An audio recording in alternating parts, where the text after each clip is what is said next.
Bonsoir et bienvenue sur le plateau des 24 heures chrono de l'International. Nous sommes en direct à partir des studios de TV5 Monde à Paris. Alors tout de suite, avant de commencer cette émission, je vous signale deux nouvelles fonctionnalités. À savoir, si vous voulez poser des questions en direct, sous l'écran, vous allez voir un bouton orange. Vous cliquez dessus et vous pourrez poser vos questions à nos invités.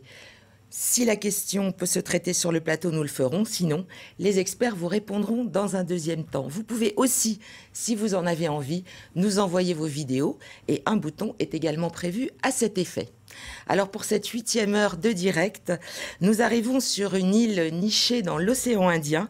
Certains considèrent qu'elle est bénie des dieux et nous allons voir durant cette émission qu'effectivement elle offre de nombreux atouts et peut-être que cette qualification est tout à fait méritée. Pour parler de l'île Maurice, j'ai à mes côtés Erun Gurburun. Bonjour. Bonjour, vous êtes franco-mauricien et vous êtes conseiller économique à l'ambassade de Maurice à Paris et vous êtes également le directeur du Board of Investment à Paris également. Tout à fait, merci. Voilà.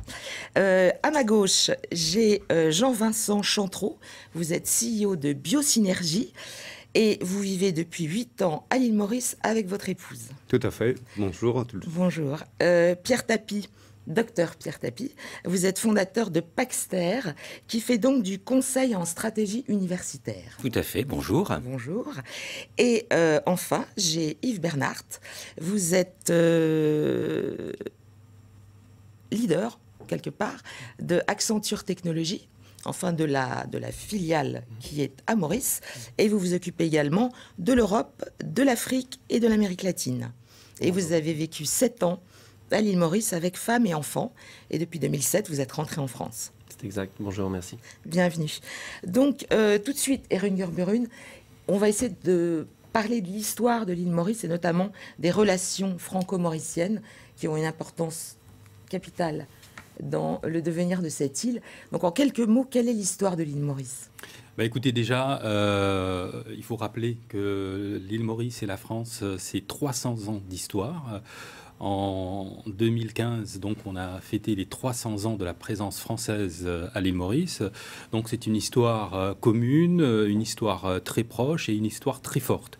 Parce qu'aujourd'hui, la France est le premier partenaire économique de l'île Maurice, que ce soit en termes d'investissement étranger à Maurice, que ce soit en termes de pourvoyeurs de tourisme, de touristes qui viennent visiter l'île, que ce soit en termes de produits d'importation ou d'exportation, donc de marchés ou de produits qui sont fournis à Maurice. Donc la France est définitivement le partenaire économique le plus important. Alors effectivement, elle est très présente de par son histoire. Elle est aussi même présente dans le fonctionnement des institutions, mais elle n'est pas toute seule.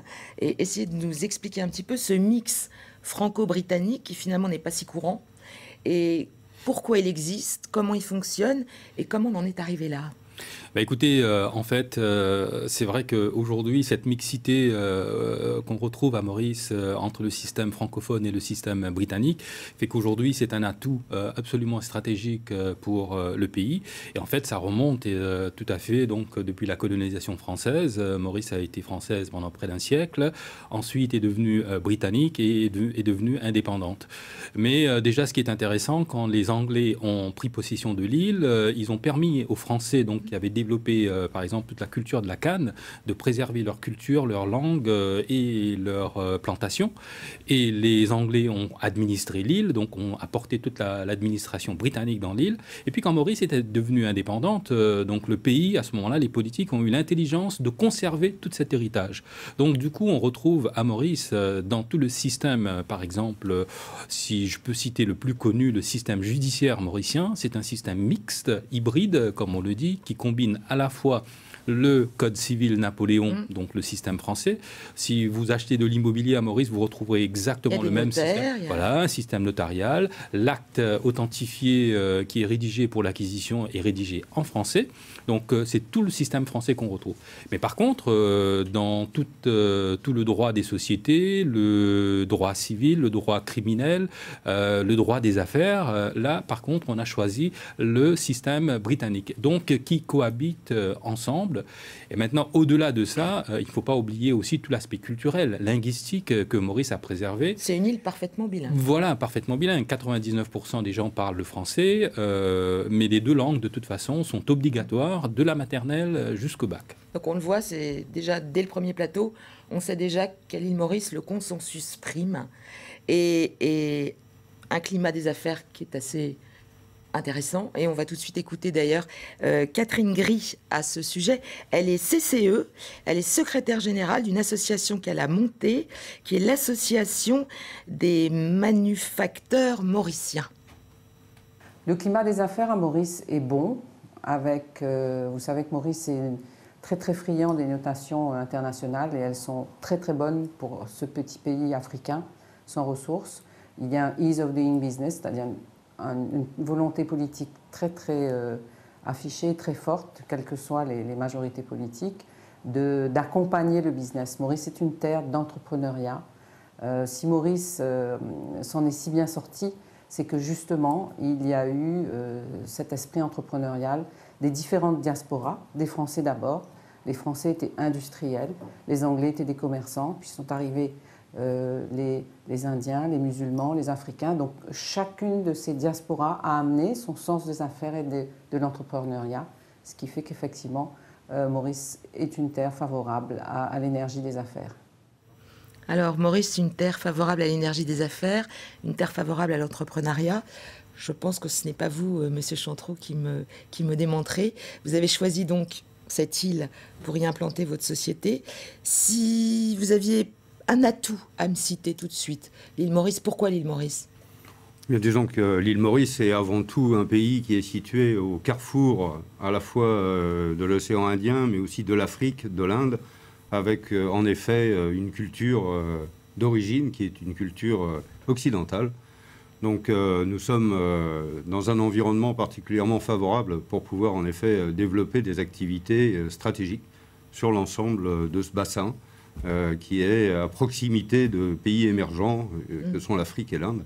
Donc vraiment une réelle opportunité qui est portée aujourd'hui par le gouvernement, par le Board of Investment, qui en effet encourage cette démarche, qui a créé énormément qui a créé un contexte général qui permet aux affaires de se développer dans un climat serein.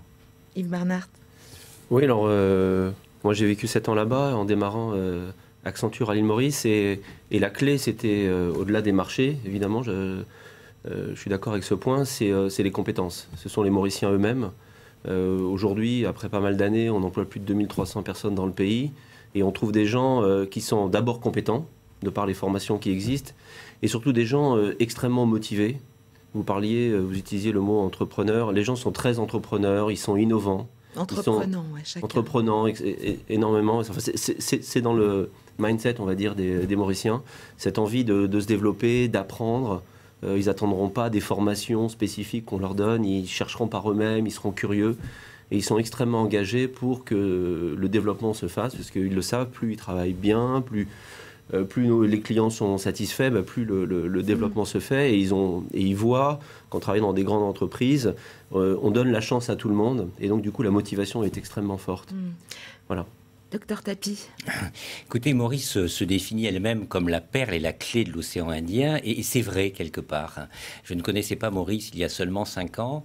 Et à l'époque, j'étais le directeur général de l'ESSEC, et assez rapidement, on s'est aperçu qu'en fait, Maurice pouvait être pour l'Afrique ce que nous avions fait pour l'ESSEC à Singapour, c'est-à-dire la plateforme de nos investissements intellectuels, aussi bien pour l'Afrique que pour la zone indienne. Ce qui est assez exceptionnel, je crois, à Maurice, c'est ce mélange entre une grande stabilité politique, qui fait que depuis maintenant 25 ans, le système fiscal est exactement le même et parfaitement prédictible. La dimension business-friendly qui a été mentionnée, et le fait que les personnes, de par leur histoire et leur diversité ethnique, ont une grande passion pour à la fois progresser et s'éduquer. Et si vous mettez tous ces ingrédients ensemble, eh bien en fait, ça vous fait le lieu en Afrique ou en Afrique vers l'Inde qui est le plus familier à notre culture européenne et avec lequel il est le plus facile de travailler. Monsieur Gerberune, les secteurs porteurs, on en a déjà 3 à notre table, qui sont donc tout ce qui est biotech, nouvelles technologies, éducation. Est-ce qu'il y en aurait 2, 3 autres à citer ?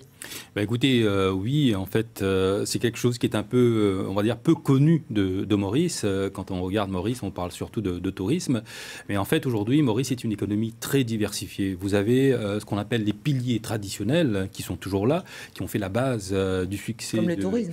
Voilà, évidemment. Hein, le tourisme, c'est un atout qui reste très important, qu'on ne peut pas occulter, qui apporte aussi toute la, on va dire, la qualité de la vie qu'on retrouve à Maurice. Mais vous avez aussi tout le tissu manufacturier, donc industriel. Il ne faut pas oublier aujourd'hui que ce secteur représente, et le secteur le plus important de l'économie mauricienne, hein, qui représente près de 16 à 17% du PIB mauricien. Vous avez les services financiers. Il ne faut pas l'oublier non plus que Maurice aujourd'hui est une grande plateforme internationale et d'ailleurs est en train de se positionner réellement comme la plateforme financière compétitive pour des entreprises qui veulent s'installer sur le continent africain. Et puis vous avez tous ces secteurs émergents, vous en avez cité les trois, mais après vous avez évidemment les autres comme la logistique, comme tout ce qui touche à l'océan. Effectivement, vous avez parlé de Blue Economy. Aujourd'hui, on se rend compte que Maurice... Je crois que vous avez un territoire maritime absolument colossal. Tout à fait, tout à fait. Maurice, quand vous regardez sa superficie, donc ça fait 2000 km² de superficie de terre, donc qui n'est pas très grand, mais par contre, si on regarde la zone exclusive marine de Maurice, ça fait de l'ordre presque de 2 millions de km². Donc toute une surface colossale où il y a un potentiel très fort. Mais évidemment, tout ça, de pouvoir développer tous ces secteurs, mais en y intégrant les valeurs du développement durable. Donc Maurice est une île, on a dit le tourisme est très important, la qualité de l'île, et donc et on le verra plus tard. Voilà, tout ce qui est énergie renouvelable, qui est un autre secteur, on va dire l'économie verte, est un secteur aussi très important. La santé aussi, le bien-être. On va le voir tout à l'heure également. Voilà, donc aujourd'hui, on essaye de diversifier autant que possible l'économie de l'île. Et d'ailleurs, c'est un peu grâce à cette stratégie que Maurice, finalement, bien que ce soit une petite économie, ouverte, tournée vers le monde, dépendante des grands marchés, a pu résister donc à toutes les crises qu'on a connues là depuis 2007-2008. Donc on le voit, une île où visiblement l'entrepreneuriat est bienvenu, une île qui a de bons résultats. Alors comment y investir? On va le savoir tout de suite dans le prochain plateau.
I can read and I can write. C'est 4 ans, je sais lire et je sais écrire.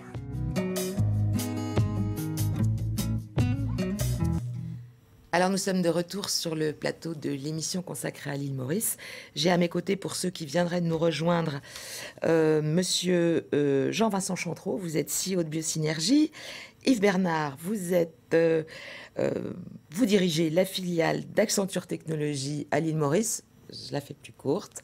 Docteur Pierre Tapie, vous êtes fondateur de Paxter et vous faites du conseil en stratégie universitaire. Et Erin Gerburun, vous êtes directeur du Board of Investment à Paris et vous faites partie de l'ambassade de Maurice à Paris. Donc alors, investir à Maurice, visiblement, c'est intéressant. Des entrepreneurs l'ont fait. Est-ce que, en quelques mots, vous pourriez nous expliquer, en 2-3 étapes, comment on fait pour implanter son entreprise à Maurice? En fait, c'est très simple. Vous n'avez qu'une étape. Ce qu'on a fait, on a créé ce qu'on appelle une organisation donc avec un genre de guichet unique, qui est justement le Board of Investment, qui est l'agence nationale pour la promotion des investissements donc à Maurice. Et cette agence, qui dépend du ministère des Finances, est le point focal de tous les étrangers qui souhaitent venir investir, travailler ou vivre à Maurice. Ça va prendre combien de temps alors? Bah, écoutez, déjà, si vous êtes un entrepreneur, vous voulez créer une société. Alors, on va prendre le cas simple. Vous voulez créer une société de consulting. Donc, créer une société à Maurice, vous pouvez créer votre société en 24 heures et vous pouvez démarrer votre activité dans les 10 à 15 jours tout au plus. Donc, le cas... Sans visa? Non, sans visa. De toute façon, pour un ressortissant français qui vient à Maurice, il n'a pas besoin de visa. Donc, le visa est délivré à l'immigration, à l'aéroport, en arrivant. Et en arrivant, évidemment, on va vous demander l'objet de votre visite. Si vous dites vous venez pour visiter l'île, donc vous aurez un visa touriste de 90 jours. Et si vous venez pour affaires, vous aurez ce qu'on appelle un visa business, donc qui vous permet à ce moment-là donc de démarrer vos procédures qui vont donc très vite. Et pendant tout le processus, vous avez le soutien donc du BOI. Donc les officiers qui travaillent dans cette organisation ont cette responsabilité d'accompagner l'entrepreneur dans toute sa démarche et de s'assurer que le cycle soit le plus court possible pour démarrer ses activités. Très bien. Alors, par exemple, Monsieur Chantreau, comment ça s'est passé pour vous? En combien de temps? Bien, disons que mon intégration à Maurice s'est faite en 3 étapes. La première étape s'est faite par le biais de l'entreprise que j'avais en France, qui a été consulté par un grand groupe mauricien pour venir implanter sur place des usines de transformation et de valorisation de coproduits de la mer, de thon. Activité que j'ai réalisée pendant 3 ans. Et à la suite de cette réalisation, eh bien, j'ai créé avec ce partenaire mauricien un joint venture, un partenariat, qui nous a conduit à réaliser différents projets, à la fois sur l'île Maurice et en Afrique. Et donc plus récemment, il y a maintenant 3 ans, j'ai créé ma propre entreprise, Biosynergie, dans le prolongement de ces activités, de manière à pouvoir poursuivre cette activité de transfert de technologie et de recherche et développement. Donc, rapidité, vous êtes d'accord avec M. Gerbery? Oui, tout à fait. Je pense que le Board of Investment, c'est la première porte à laquelle il faut taper quand on a envie de venir s'implanter à Maurice, parce que... Tous allez voir. Voilà. Alors, la première étape parisienne peut-être, mais ensuite, évidemment, les bureaux à Port-Louis sont ouverts, et je pense que tout à fait, c'est l'endroit où vous aurez les meilleurs conseils possibles. Parfait. Monsieur Bernard, pour vous, ça s'est passé comment? Pour nous, c'était, je dirais, d'un point de vue, tout l'aspect administratif était extrêmement simple. Hein, c'est une question d'heure. Donc la question, la procédure pour démarrer son activité, je pense qu'elle n'est pas là. La question pour nous, c'était vraiment de créer un nouveau métier à l'île Maurice. Et là, à ce moment-là, ce qu'on a trouvé, donc on a fait venir pas mal d'étrangers au début pour aider, pour faire la formation. Mais à la fois, on a trouvé des partenaires locaux extrêmement compétents via de Chazal-Dumais, via des structures de recrutement et autres. Et le gouvernement mauricien, on s'est connus il y a 15 ans, quand on a démarré là-bas. On était ensemble, il y avait Gérard Santer. Il y a une vraie synergie entre le gouvernement et les entrepreneurs. Ça fonctionne bien ensemble. Oui, enfin, c'est un gouvernement, et via le BOI, mais l'ensemble du gouvernement, qui sont focalisés sur le développement économique.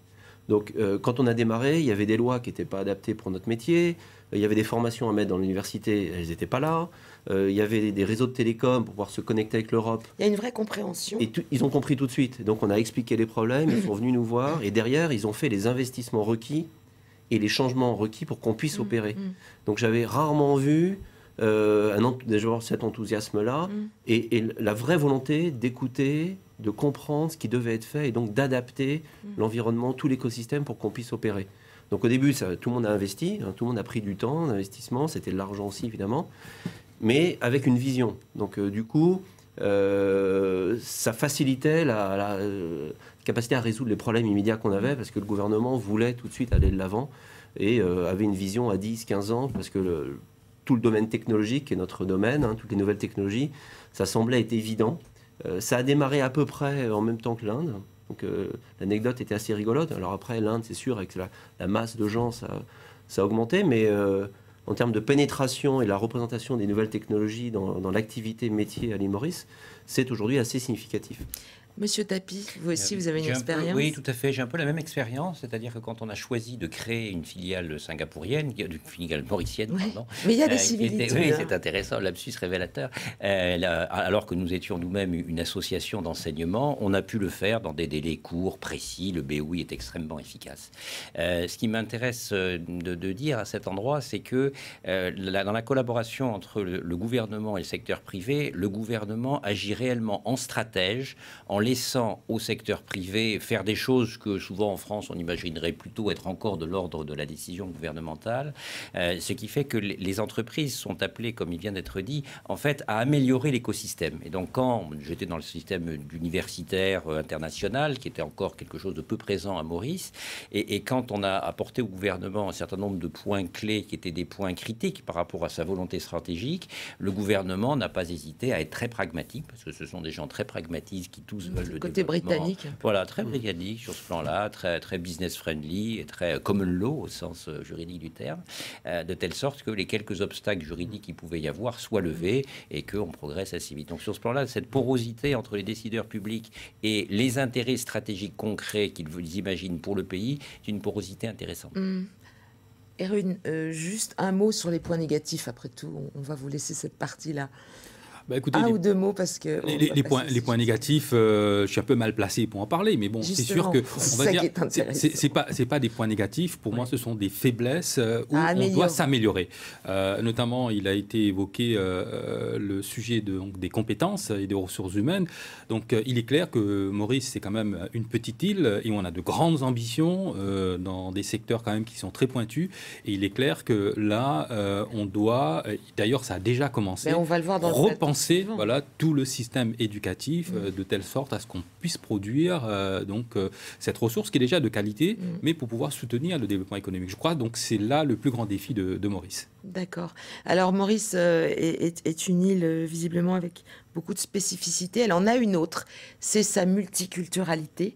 Et on va justement écouter à ce titre encore Catherine Gris, qui est toujours CCE, et qui est secrétaire générale de l'Association des manufacturiers mauriciens. Et elle va nous expliquer pourquoi Maurice est spécifique en termes de multiculturalité. Si l'on veut parler de la multiculturalité mauricienne, je vais utiliser une image qui me vient de Malcolm de Chazal, un poète surréaliste ami d'André Breton. Il disait « Nous sommes des Occidentaux s'orientalisant, nous sommes des Orientaux s'occidentalisant ». Et je rajoute, parce que c'est une réalité, Maurice ne se sent pas très africaine, mais elle le devient de plus en plus par son ancrage dans le bloc africain économique émergent. Nous sommes des Africains occidentaux s'orientalisant, nous sommes des Africains orientaux s'occidentalisant. Je trouve que c'est une chance inouïe, avec tout ce qu'on vit par ailleurs dans le monde, de vivre cette multiculturalité. C'est un atout extraordinaire dont on ne se rend pas compte.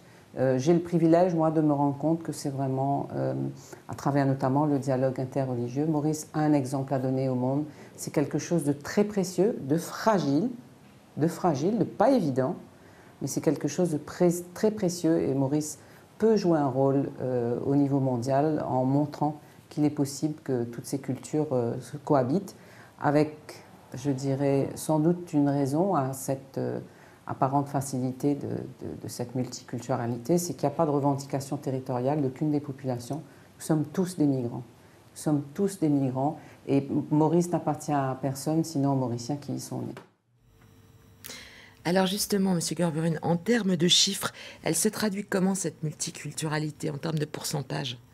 Bah écoutez, c'est clair que la population mauricienne a une dominance asiatique, avec près de 50% donc de la population qui est d'origine hindoue. Les autres religions qui sont représentées derrière, vous avez tout ce qui touche au catholicisme, qui représente de l'ordre de 20-25%. Les musulmans qui représentent de l'ordre de 17 à 18%, le bouddhisme et puis un peu, on va dire, les diverses. Donc c'est une population effectivement qui vient de différents pays, Chine, Inde, Afrique, Europe, et aujourd'hui tout ce monde-là cohabite. Voilà, qui cohabite, qui fait ce qu'on appelle la nation mauricienne.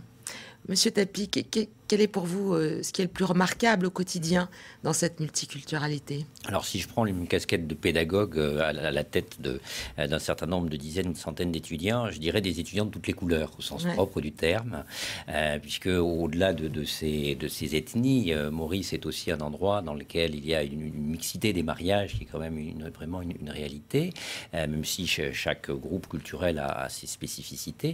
Et ça amène en fait à un grand respect les uns pour les autres, une grande envie d'apprendre, et donc fondamentalement une curiosité pour ce que les autres sont, qui est une curiosité naturelle. Et donc vous pouvez parler de sujets finalement assez profonds avec les gens, assez facilement, dans un contexte très bienveillant et très pacifique. Au niveau des affaires, par exemple, ça se traduit comment, Yves Bernard? Alors je retiens bien, j'aime bien le point, la soif d'apprendre. C'est-à-dire qu'en fait, on ne voit pas cette... évidemment, tout le monde se retrouve au sein de l'entreprise, mais il n'y a plus de différence au sein de l'entreprise. Les gens sont extrêmement vigilants sur le fait que ça n'apparaisse pas, ces différences éventuelles n'apparaissent pas au sein de l'entreprise. Donc les gens cohabitent extrêmement bien. Et en fait, peut-être dans certaines entreprises historiques, il fallait peut-être faire partie d'une de ces diversités pour grandir. Moi, je le vois dans notre entreprise. Il n'y a pas de dominance, finalement. Non, nous on met en place, c'est la compétence d'abord. Donc en fait, on se retrouve avec des gens, alors qui peuvent être historiquement hindous, qui vont gérer des créoles, qui vont gérer des... Peu importe. Hein. Et en tout cas, au sein de l'entreprise, les gens savent extrêmement travailler ensemble. Ils connaissent la force de cette diversité. Et donc, on ne vit pas ce type de tension. Enfin, il n'y a pas de tension au sein des équipes. Donc c'est plutôt une richesse qu'autre chose. Monsieur Chantrot. Oui, c'est vrai que ce multiculturalisme est une force, est une richesse au quotidien, vous vivez comment, au sein de l'entreprise. Ceci étant, au quotidien, il faut reconnaître que chaque ethnie, chaque culture reste spécifique, reste un petit peu isolé, même si tout le monde... C'est au travail, finalement. Alors, le travail, en effet, l'entreprise est un lieu de rencontre et un lieu où, en effet, on arrive à tirer parti de ces différentes diversités. Mais au quotidien, il est vrai que, les Chinois, les Indiens, les Africains, les Créoles restent quand même dans leur environnement. Et que ce mélange s'améliore, la mixité arrive. Tout ce monde-là, finalement, mais tout le monde cohabite de manière parfaitement sereine, en effet. D'accord, mais puisqu'on parle de quotidien, on va faire une courte pause et puis justement, on va se retrouver pour parler un peu plus en détail du quotidien à Maurice.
Alors, de retour pour cette émission consacrée à Maurice, on aborde le thème du quotidien, le quotidien à Maurice. Alors, assez rapidement, c'est une île, elle est sûre au niveau du climat, elle est sûre au niveau de la sécurité ambiante, elle est sûre au niveau sanitaire. Vous êtes d'accord avec ça? Vous avez peut-être autre chose à rajouter encore au niveau de justement cet aspect sécurité qui règne à Maurice?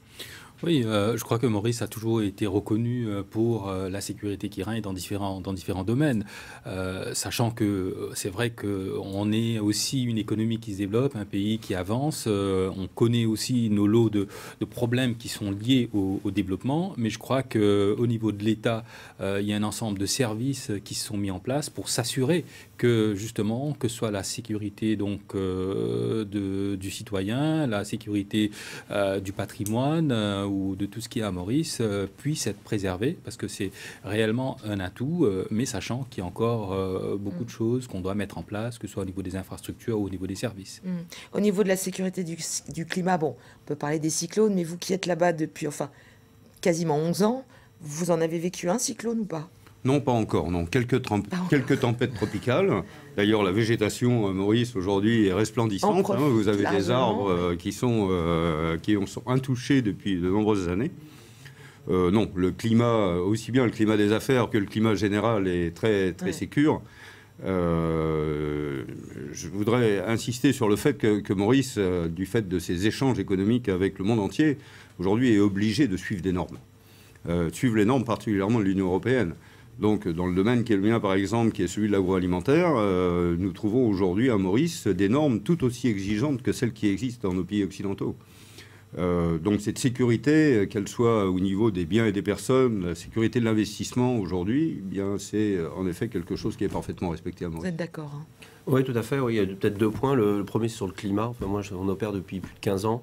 Vous n'avez pas vu de cyclone ? Il y a eu des cyclones qui sont passés. On a eu une journée, on avait dû stopper l'activité, mais on avait repris les urgences ailleurs. Donc pour nous, ça a été un point sans impact. Et depuis, j'ai rien vu de spécial. Et puis ensuite, je vois dans notre domaine, nous, ça va être la sécurité des données. Donc l'île Maurice, ça fait ce qu'il fallait pour faire passer les lois, pour en fait montrer qu'on suit la réglementation européenne. Et en interne, on a mis en place tous les processus, à la fois technologiques et physiques, pour respecter les normes européennes, puisque nos clients nous demandent de gérer les données de façon extrêmement confidentielle. Donc ça, c'est en place. Et donc, on est capable de rassurer des opérateurs étrangers sur cet aspect-là. Et alors, en termes de sécurité sanitaire, peut-être pas alimentaire, mais en tout cas en termes de santé, on va écouter justement Sylvie Méliet, qui est CEO des laboratoires Mascareigne, qui, je crois, ont trouvé une crème et commercialisent une crème pour soigner le psoriasis, qui va évoquer le système de soins à Maurice. Puis on se retrouve tout de suite après. En matière de santé, là, je dois dire qu'on est probablement gâté, mais j'ai envie de dire gâté en tant qu'expatrié. Moi, je ne connais que les cliniques privées qui sont de très très bon niveau.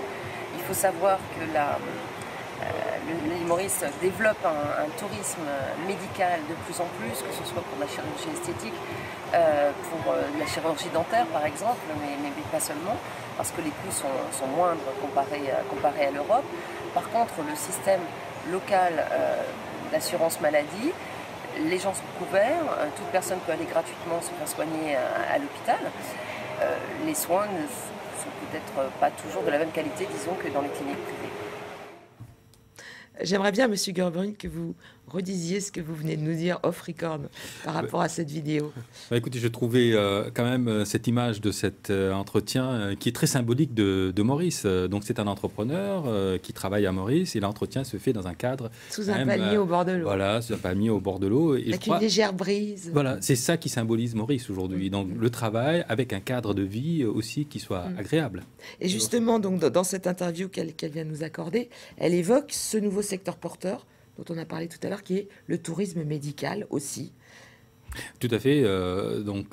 Maurice a réalisé avec son développement de son industrie touristique qu'il fallait rajouter maintenant d'autres activités pour créer de la valeur. Et c'est ça qui est intéressant, donc, avec le tourisme médical.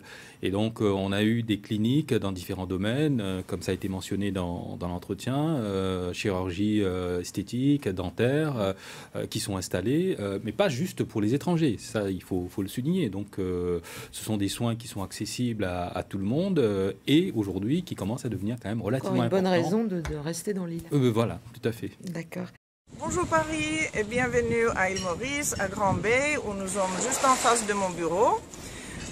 Nous avons un marché immobilier qui est en pleine croissance et qui est très très active.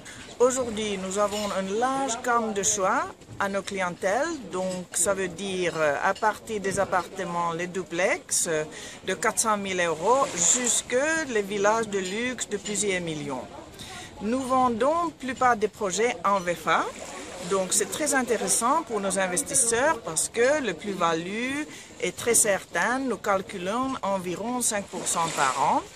En plus de plus-value, nos investisseurs ont une rentabilité par les locations touristiques. Donc, Île Maurice, bien sûr, est attiré pas seulement pour la rentabilité, pour le retour des investissements, mais aussi pour notre style de vie qui est imbattable.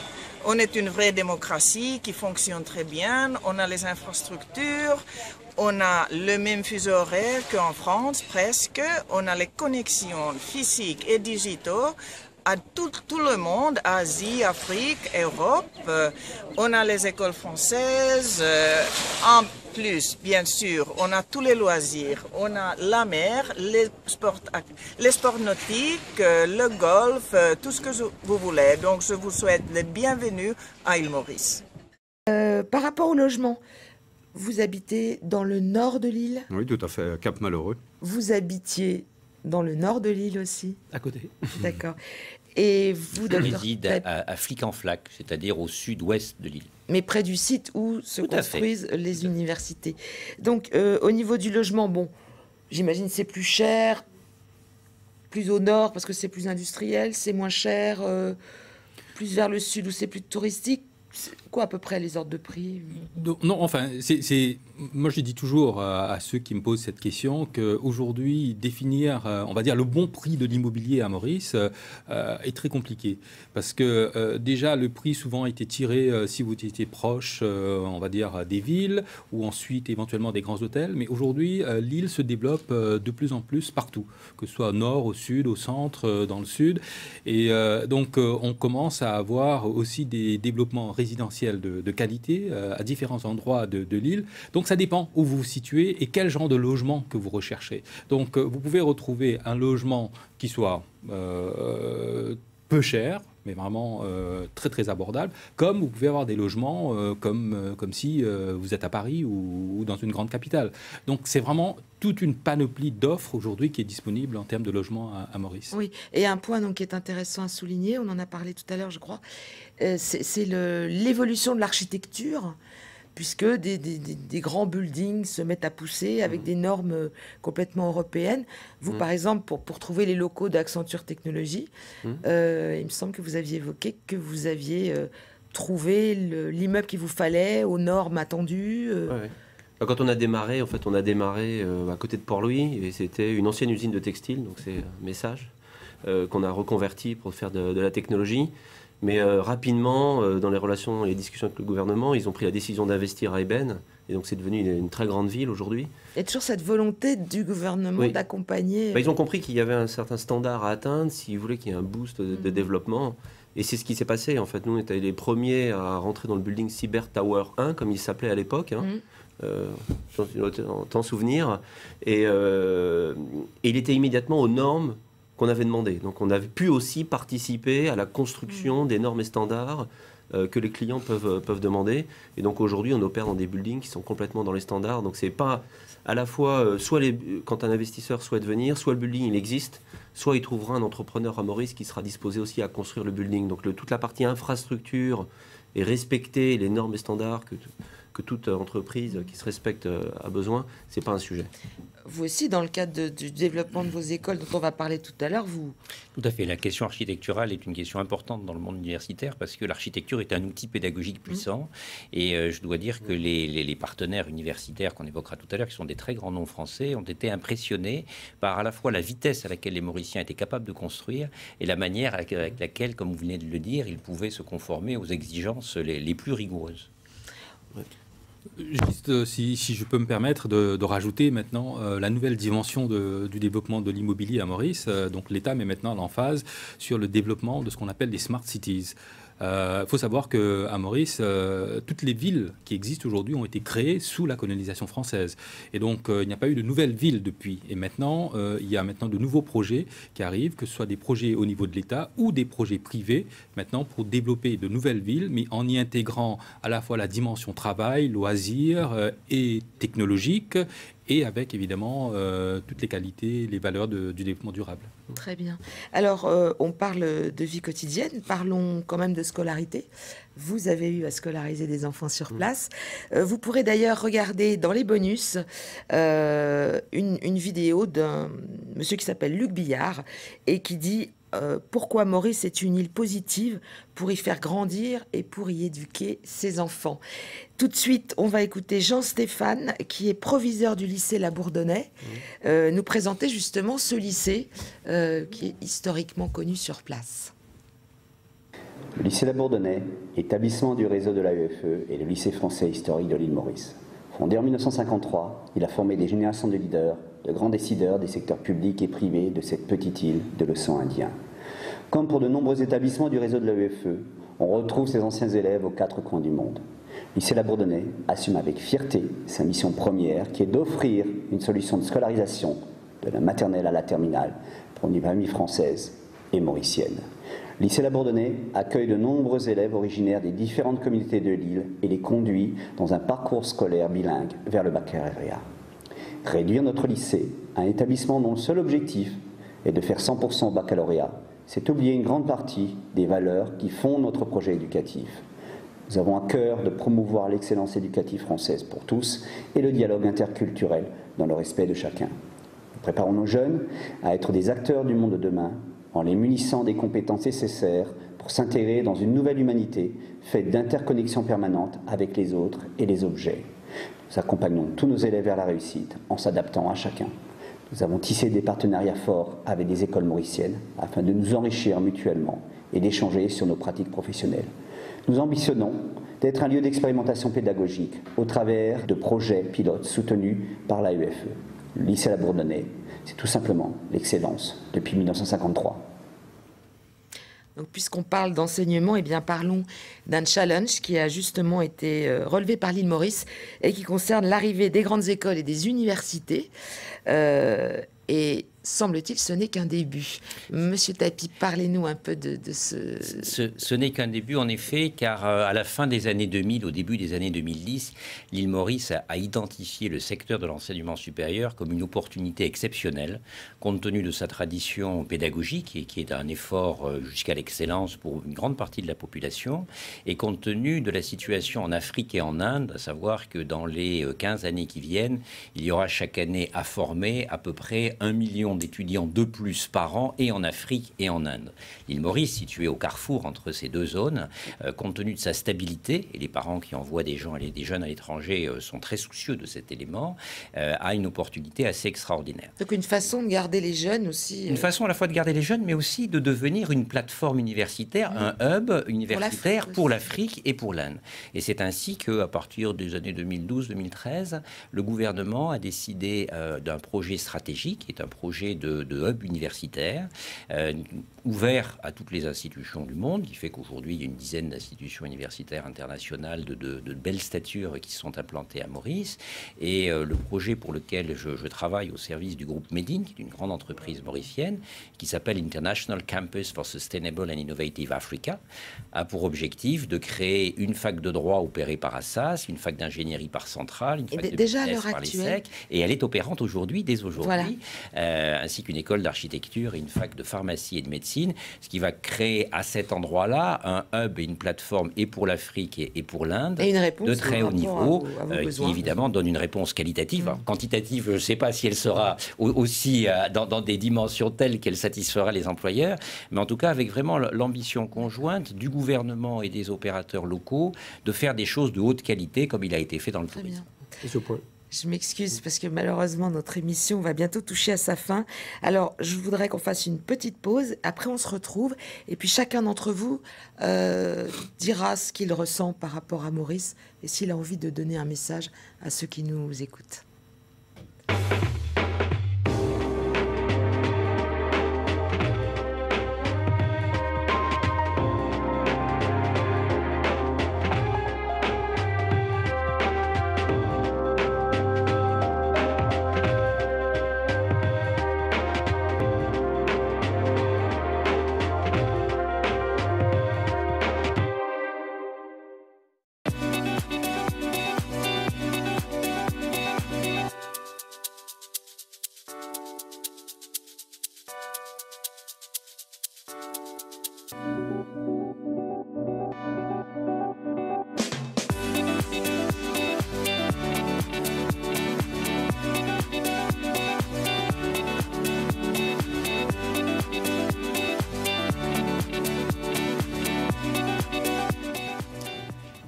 Alors malheureusement, notre émission touche à sa fin, mais néanmoins, je vais profiter de votre présence à tous les quatre.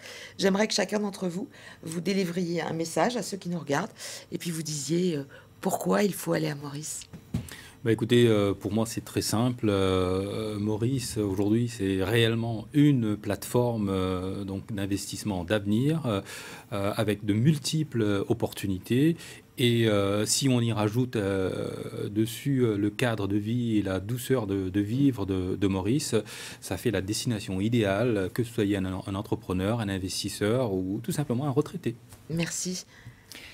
Un mélange étonnant entre une extrême gentillesse des habitants, un grand professionnalisme et une vitesse de développement économique dans les 30 dernières années qui mérite vraiment d'être regardée avec beaucoup de respect. Merci beaucoup. Vivre à l'île Maurice, pour moi, ça a été une expérience humaine extraordinaire. Et donc investir à l'île Maurice, c'est à la fois pouvoir vivre cette expérience-là et profiter d'un climat, des affaires et d'un niveau de compétence d'un pays qui est très focalisé sur la forte valeur ajoutée. Donc on a parlé des formations, ça sera la clé du développement de l'île Maurice. Mais à partir du moment où ces investissements sont faits, c'est vraiment l'endroit où on peut continuer de se développer. Et donc j'encourage toutes les personnes qui souhaitent investir à regarder sérieusement l'île Maurice. Merci. Monsieur Chantreau, le mot de la fin. En quelques mots, l'île Maurice, c'est l'hospitalité, c'est l'ouverture vers le monde extérieur. Je voudrais rajouter un point que nous n'avons pas abordé, c'est le fait qu'aujourd'hui, Maurice communique avec le monde entier. Maurice a créé un hub d'aviation qui lui permet aujourd'hui d'être en communication avec toute l'Afrique, avec l'Asie, avec l'Inde, avec l'Europe, avec vraiment ces destinations qui sont ouvertes à tous et qui permettent à tout chef d'entreprise et à tout particulier de pouvoir voyager aux quatre coins de la planète très aisément. Bien, merci à vous quatre. En tout cas, je pense que si vous avez regardé cette émission, vous êtes convaincus. Et vous allez très très vite préparer vos bagages et partir là-bas. Alors, à suivre tout de suite, l'émission consacrée à l'Espagne, avec un focus sur la Corogne. Merci encore de nous avoir suivis. Merci, messieurs. Merci. Au revoir.